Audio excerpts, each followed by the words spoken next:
at right now, how hot do you want the pile, our compost pile, to be? We try to keep it up over 120, 130, and if you let it cook long enough, it'll kill out any weed seeds that are in there so that they don't get spread onto the pasture. And like you can see, this pile, it's cold down there in the center, and that's partially because I built this pile on top of another pile. So he pushes thermometer in there, and it's still slowly going up over 80. But you can see up here, like where it's white, is basically, it was cold inside, the center of the pile was cold, and then we had a hot layer that was composting on the outside of the pile. And that's what this white layer is. So you can see where this white layer extends over the top. And so what that was, you know, you got leaves in here. There's leaves, old bark or wood chips, straw, manure from the pigs, or litter from the chicken from the brooder house. And so we continuously run these big compost pile, and this is our fertility that goes out onto the pasture. So it's creeping slow. It's up to about 90 now, but if I pulled that out and stuck it up here, see it's still climbing up, because that's where that hot spot was in this pile. How hot do you want the piles to be? About 130. You don't want to cook it too hot for too long or you kill everything that's in it, but you have to add air. So you have to have carbon, nitrogen, air, and moisture in the pile. And so you can see, we're still only getting about 110 right there. And so you can try by mixing it, I can blend in, and we can blend in more carbon or more nitrogen. And that's basically what we're doing here by rotating the pile from one spot to the other. But you can see with this finished product,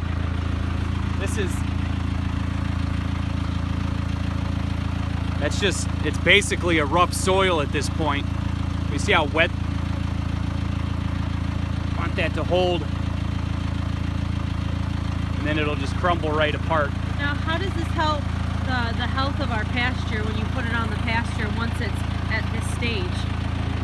So basically, by composting it before we spread it, as opposed to spreading raw manure out on there, one, like I said, you're killing any weed seeds or anything, the stuff that you don't want to spread on your pasture. The other is there's something that's called nitrogen drift, which you can actually pull nitrogen and pull mineral out of your pasture in order to break down the raw material that you're spreading on top of it.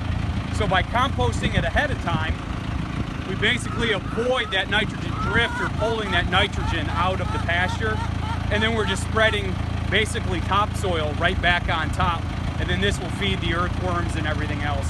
But this pile won't get spread now. We'll wait till the spring actually shows up and the pastures start coming alive, and we'll go ahead and give them kind of a boost then.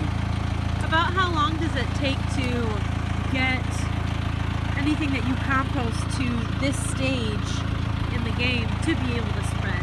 I mean, I guess it could be based on the yeah, that depends time on of the year, but yeah, well, the time of year not so much, because you can see how hot it is. You'll see when I start breaking into that pile, all of the steam that comes up, and then all these chickens will probably come over here and start digging through it. But it really depends on, to get a complete compost, you can do it in a couple weeks.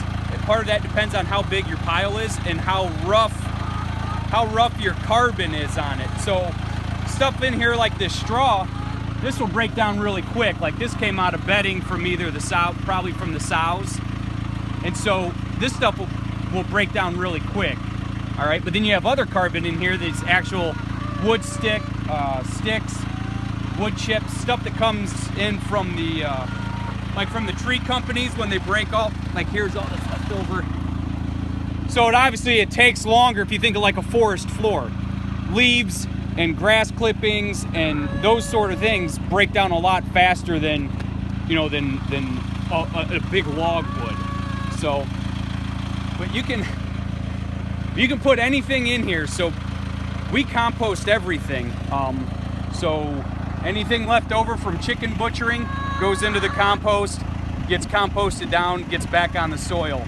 If we happen to lose some livestock for whatever reason, goes in the compost and goes into the soil. So we really recycle everything The possible. dogs get a hold of a woodchuck or a possum. Every once in a while they catch a possum or a coon in the barn and trying to steal eggs or steal a chicken. It ends up in the compost and then eventually it breaks down. So if you start digging through here, you will find some bones and whatever else, and that stuff all breaks down eventually. But it's just a nice natural way. We don't really have any waste. But Absolutely. It's the cycle. Everything organic and everything in nature is a cycle, and that's what makes it sustainable, is everything is feeding something else, and it's a closed system. As soon as you start having breaks in that system, that's the problem. That's when you start needing outside fertilizers or outside chemicals or stuff coming in from a different farm. So the more that you can make on farm and leave on the farm, the better off you're going to be. So everything in here, everything carbon based, anything organic matter goes into these compost piles. And the chickens do love to scratch through a newly opened compost pile. I'm going to break this thing open. Okay. So what Tony's going to do now is going to get on the tractor. He's slowly been moving the large pile over to the smaller pile. And again, we need to get air through this compost pile to be able to break it apart and break it down to that raw topsoil that he showed you, because that's the most beneficial for our pastures and for our pasture health.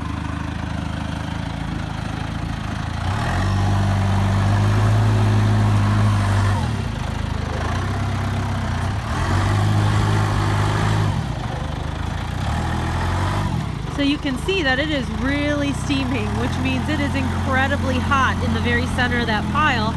But that only means that it's doing what it needs to do. It's breaking down all that organic raw material that we've put into it over time. And it's just breaking it down to give us this great topsoil that we can spread on the fields this spring.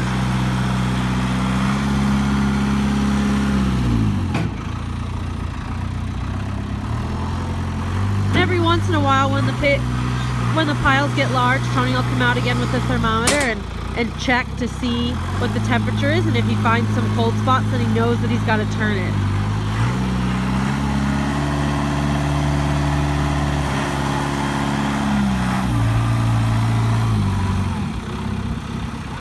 Even though this video may be a little bit lengthy, it does kind of give you an insight into how we really make sure that everything comes full cycle on the farm. Nothing's thrown away in the garbage for the garbage men to pick up. We try to compost and recycle every single thing on the farm that's clean, natural, and organic. But that also comes back to us tenfold when you buy eggs from us, and those eggs are the best ones you've ever tasted. It's because of putting in this legwork right here to make our pasture as healthy as possible, so that our chickens have the best possible salad bar to eat. And soon when we have cattle and soon have beef products, it's the same thing. Our cows will have the best salad bar around to eat. Thanks for watching.